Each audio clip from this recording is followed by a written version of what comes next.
Welcome to episode 11 of the Burning Bush podcast, where we share the message of the Bible while enjoying a good cigar. And this week I am smoking the Brick House by J.C. Newman Maduro. I'm smoking the Toro size, which is a 6 by 52. So let me go to the J.C. Newman website and read first the background just generally on the Brick House line of cigars. J.C. Newman launched Brick House, a true Cuban puro cigar made with the finest Havana tobaccos. To honor his family and heritage, J.C. modeled the Brick House label after his childhood home, the only brick house in their small Hungarian village.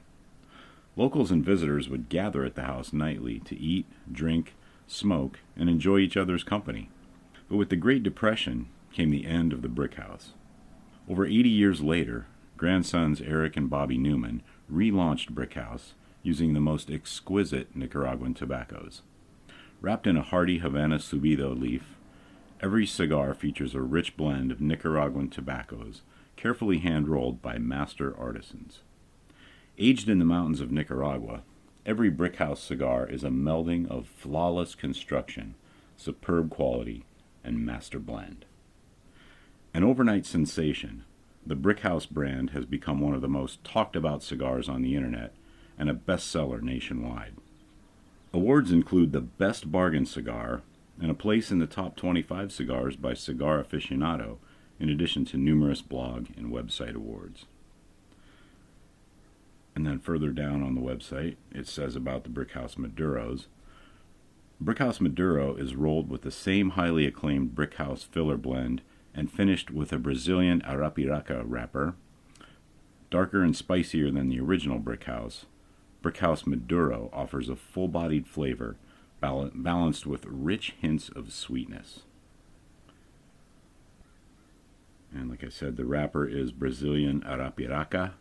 The binder and filler are both Nicaraguan, and the sizes are the Mighty Mighty, which is 6 1/4 by 60, Toro, which is 6 by 52, and the Robusto, which is 5 by 54. And you'll find the link to the J.C. Newman website for the Brick House cigars in the show notes. And now let's get on to this week's reading of Mike Heiser's book, What Does God Want? We've made it to chapter 3, which is titled, God Was Betrayed by His Family. The history of biblical Israel was a long, meandering affair filled with both triumph and tragedy. God wasn't surprised. He knew what to expect with people. He'd always known what he was dealing with. Wearing out your welcome. God let Abraham know that the future of his descendants was going to be difficult. He was honest. He told Abraham, "You can be sure that your descendants will be strangers in a foreign land, where they will be oppressed as slaves for 400 years." Genesis 15:13. That was the bad news. God provided some hope. "But I will bring judgment on the nation that they serve, and afterward they shall come out with great possessions." Genesis 15:14. Sure enough, the descendants of Abraham, now led by his grandson Jacob, whose name God changed to Israel, eventually wound up in Egypt under the thumb of Pharaoh. Exodus 1. They'd gone there with God's approval to avoid a famine.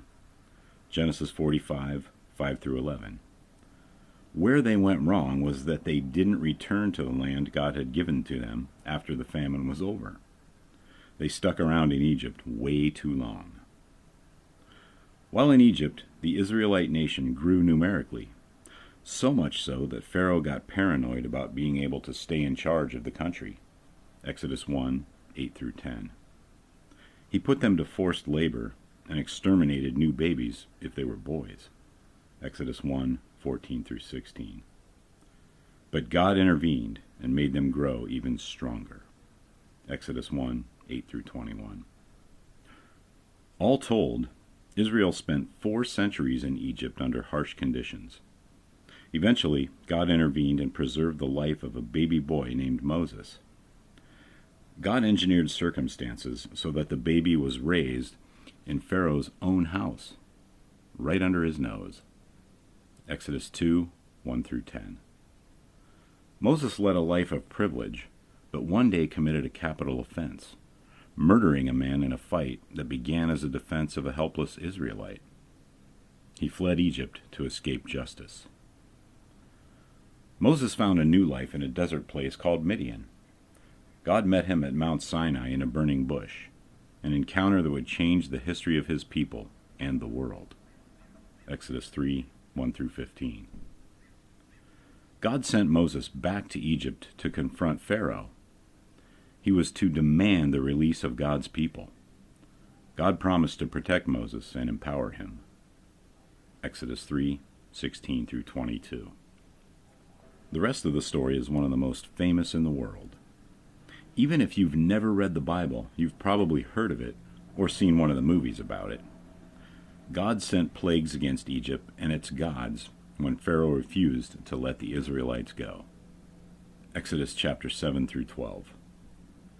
God used Moses to force the release of multitudes of Israelites from Egyptian bondage. He parted the Red Sea to save them when the Egyptians decided to chase them into the desert to slaughter them. Exodus 13:17 through Exodus 14. The crossing of the Red Sea is far and away the most spectacular miracle of the Bible. But it wasn't showmanship. It was about preserving a people. God wanted his family. And that's the end of that section, the first section of chapter 3 of Mike Heiser's book, What Does God Want?